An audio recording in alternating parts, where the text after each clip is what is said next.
Alpha public school, Indian oil petrol pump के सामने, Raipur road, Mungeli.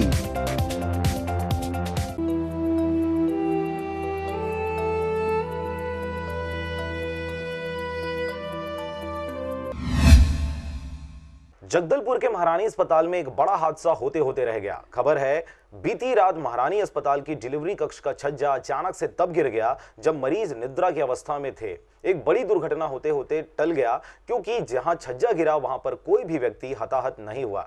खबर की जानकारी जब हमारे प्रतिनिधि द्वारा लिया गया तो अस्पताल के civil surgeon doctor Vivek Joshi ने बताया कि पीपीओटी वार्ड के छत में पानी जमा होने के कारण पूरी दीवार में सीपेज आ गया था, जिसकी वजह से यह छज्जा गिर गया। और यह बिल्डिंग भी काफी पुरानी हो चुकी है, जिसकी वजह से कई जगह पर दरारें आ गई हैं। बीती रात हुए इस घटना को देखते हुए अस्पताल प्रबंधन द्वारा अस्पताल के जर्जर दीवारों को ठीक करवा लिया गया है और सभी मरीज हुए हादसे के बाद भी सही सलामत हैं। Bureau report RJ रमझाजर।